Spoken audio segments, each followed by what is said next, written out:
കുറഞ്ഞ വിലയിൽ വീട് വാങ്ങാൻ പ്ലാൻ ചെയ്യുന്നുണ്ടോ? അതും 20% മാർക്കറ്റ് പ്രൈസിനേക്കാളും കുറവായി ഇന്ത്യയിൽ എവിടെയും നിങ്ങൾക്ക് വീട് വാങ്ങാൻ സാധിക്കും. എങ്ങനെയാണ് വാങ്ങേണ്ടത്, ഏത് വെബ്സൈറ്റ് വഴിയാണ് കണ്ടെത്തേണ്ടത് എന്നിങ്ങനെയുള്ള കുറെ സംശയങ്ങൾ ഇപ്പോൾ തന്നെ നിങ്ങൾക്ക് ഉണ്ടായിട്ടുണ്ടാവും. അത് മുഴുവനും നമുക്ക് എക്സ്പ്ലെയിൻ ചെയ്യാം.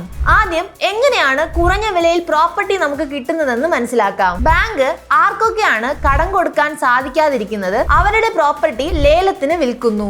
മാർക്കറ്റ് പ്രൈസിനേക്കാളും 10% മുതൽ 20% കുറവായാണ് ആ ഒരു പ്രോപ്പർട്ടി സെൽ ചെയ്യുന്നത്. നിങ്ങൾക്ക് എങ്ങനെയാണ് ഈ ഒരു പ്രോപ്പർട്ടിയെ ഐഡന്റിഫൈ ചെയ്യാൻ സാധിക്കുന്നത് എന്നൊരു സംശയം ഇപ്പോൾ ഉണ്ടാകും. ചില വെബ്സൈറ്റുകൾ വഴിയാണ് നമുക്കിത് മനസ്സിലാക്കാൻ സാധിക്കുന്നത്. പബ്ലിക് സെക്ടർ ബാങ്ക്, അതുപോലെ തന്നെ ഇൻസോൾവൻസി ബോർഡ് എന്നിവയിലൂടെ നമുക്ക് ഈ ഒരു പ്രോപ്പർട്ടിയെ അറിയാൻ സാധിക്കും. ഇത്തരത്തിലുള്ള മറ്റൊരു വെബ്സൈറ്റ് ആണ് banknet.com. ഈ ഒരു വെബ്സൈറ്റിൽ കയറി നിങ്ങൾ ഏത് സ്ഥലത്താണോ വീട് വാങ്ങാൻ പ്ലാൻ ചെയ്യുന്നത് ആ ഒരു പ്ലേസ് നിങ്ങൾ ടൈപ്പ് ചെയ്ത് നൽകുകയാണെങ്കിൽ ആ ഒരു പ്രോപ്പർട്ടിയും അതിന്റെ ഇമേജസും പ്രോപ്പർട്ടിയുടെ ലൊക്കേഷനും എല്ലാ കാര്യങ്ങളും വളരെ വ്യക്തമായി മനസ്സിലാക്കാൻ സാധിക്കും. ഇവിടെ ചെക്ക് ചെയ്യേണ്ട മറ്റ് 3 പ്രധാനപ്പെട്ട പോയിന്റും കൂടി ഉണ്ട്. അതിൽ ആദ്യത്തെ പോയിന്റ് ആണ് first point, check the reserved price. ലേലത്തിന് വിടുന്ന പ്രൈസ് എത്രയാണെന്ന് ആദ്യം മനസ്സിലാക്കണം. ലേലം പോകുന്തോറും ഈ ഒരു പ്രോപ്പർട്ടിയുടെ പ്രൈസ് ഉയരാൻ സാധ്യതയുണ്ട്.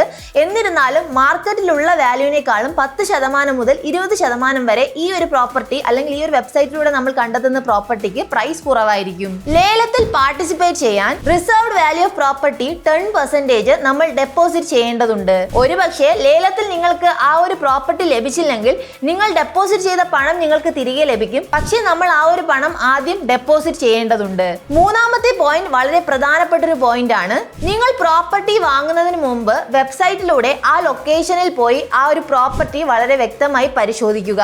ഇൻ കേസ് നിങ്ങൾ ആ ഒരു ലേലത്തിൽ വിജയിക്കുകയാണെങ്കിൽ ആ ഒരു പ്രോപ്പർട്ടി നല്ലതാണോ അല്ലെങ്കിൽ മറ്റെന്തെങ്കിലും പ്രശ്നമുണ്ടോ, ആ ഒരു ഓണറും ബാങ്കും തമ്മിൽ എന്തെങ്കിലും പ്രശ്നങ്ങളുണ്ടോ എന്നിങ്ങനെയുള്ള കാര്യങ്ങളെല്ലാം മുൻകൂട്ടി മനസ്സിലാക്കേണ്ടത് വളരെ അത്യാവശ്യമായ ഘടകമാണ്. ആ ഒരു പ്രോപ്പർട്ടി താമസയോഗ്യമാണോ എന്നിങ്ങനെയുള്ള എല്ലാ കാര്യങ്ങളും വളരെ വ്യക്തമായി മനസ്സിലാക്കുക. ബോസ് വാല, ബി ദ ബോസ്.